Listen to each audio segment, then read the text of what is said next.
जो द्वंद्वों में फंसे हैं, अगर वो कहीं किसी एक विषय पर दृढ़ राग कर लें और सब विषय छोड़ दें, तो उनके कल्याण का मार्ग खुल जाएगा। बड़ी सूक्ष्म बात है। किसी एक विषय पर हमारी दशा क्या है? प्रपंची स्वभाव है। अभी ये भोगा, अभी ये भोगा, ये भोगा, ये भोगा, बहुत फैलाव। किसी एक विषय पर, जैसे धनुर्दास जी की पूरी आसक्ति समट करके अपनी पत्नी के रूप में हो गई थी।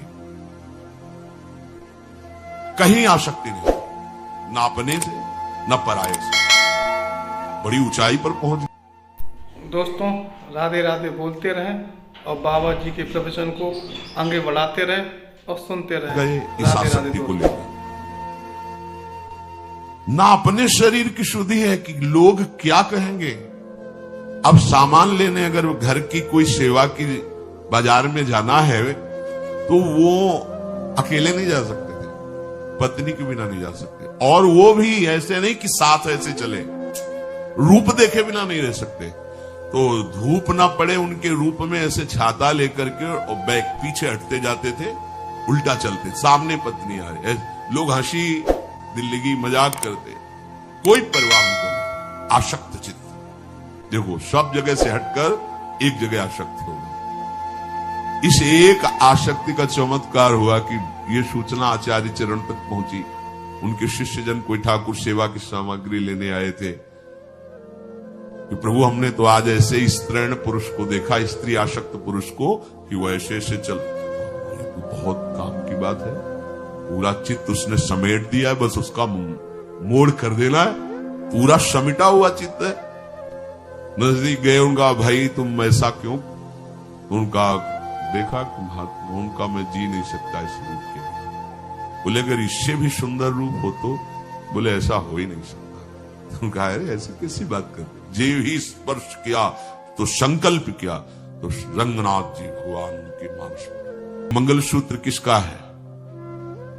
जल्दी से पूजा की, घर की तरफ चल, ये पीछे वो और रफ्तार बढ़ाई, अपने घर गई और पति से कहा, 2 सुई लिए और कहा, हे कृष्ण,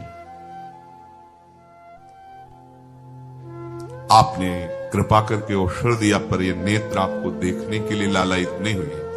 ये संसार के रूप देखना, अब मैं इनको नहीं रखूंगा। दोनों सुई चुभोली, दोनों आंख खोली। वो दोनों गृहस्थ देखकर हाथ जोड़ते, भगवान आपने ऐसा क्यों किया? बोले मैं वैष्णव भेष धारण के ऊपर, मैं हृदय से वैष्णव नहीं, मैं वैश्यागामी व्यभिचारी रहा, आज फिर मेरी दृष्टि खराब हो गई। इस दृष्टि ने मुझे श्री कृष्ण से दूर किया। ऐसी दृष्टि किस काम की, जो आप जैसे पवित्र गृहस्थों के प्रति भी हमारी पाप दृष्टि हो। इसीलिए इसे नहीं रखा, छोड़ दी, चल पड़े। श्री कृष्ण को अपने नेत्र बनाकर चल पड़े वृंदावन के लिए। अब जो जन्म से अंधे होते उनका पूर्वाभ्यास होता है, उनका पूर्वाभ्यास होता है, वो बहुत संभाल के चलते। लेकिन अचानक कोई अंधा हुआ तो उसका पूर्वाभ्यास नहीं होता। इसलिए एक ऐसे कुएं में जिसमें जल नहीं था, सूखा था, उसमें गिर गए जाके। अब तो सोचा कि अब तो मरना ही है। आसपास कुआं, हे कृष्ण, हे करुणा, प्रभु को पुकारा, हे दीन बंधु, बाबा हाथ पकड़ो। ऐसे किया तो हाथ मिल गया। बड़ी दिव्य सुगंध, बड़ी दिव्य कोमलता। तो विचार किया, कुएं में कैसे ऊपर से हाथ आ सकता है? 30 हाथ का कुआं, 25 हाथ का कुआं, कैसे? ये तो अजान बाहु श्री कृष्ण ही ऐसा कर सकते हैं। एक क्षण में बाहर आ गए, तो हाथ को ऐसे स्पर्श करते हुए छुड़ा लिया। तो उनका ठीक है, हाथ छुड़ा के जाओ, ठीक, कोई बात नहीं, लेकिन हृदय से जब चले जाओगे तो हम तुम्हें सूरवीर समझेंगे। अब तुम हृदय से जाने वाले नहीं। भगवान ने हाथ पकड़ लिया, सीधे वृंदावन लाए और उन्होंने वंदना चिंतामणि की कि उसकी अगर डांट फटकार नहीं लगी होती तो मुझे ये सच्चिदानंद श्री कृष्ण ना मिले। हम लोग द्वंद्वों में भटक रहे हैं। कहीं एक जगह अगर आसक्ति हो जाए तो मुड़ने में देर न लगे, क्योंकि एक जगह आसक्ति होने की खास बात हम तुम्हें बताते हैं। ये मन बड़ा परिवर्तनशील भोगों को भोगने में चतुर है। ये एक जगह लग ही नहीं सकता। एक जगह होगा तो वैराग्य हो ही जाएगा, कोई न कोई कारण उपस्थित होगा और वैराग्य हो जाएगा पक्का।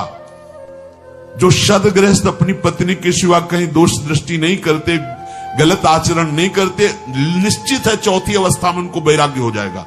अगर वो व्यभिचार प्रवृत्ति से युक्त रहे तो नहीं होगा, नहीं तो धर्म का स्वभाव है राग रहित कर देना। वीडियो को लाइक करें और चैनल को सब्सक्राइब करें और राधे राधे कमेंट में जरूर लिख दिया करें।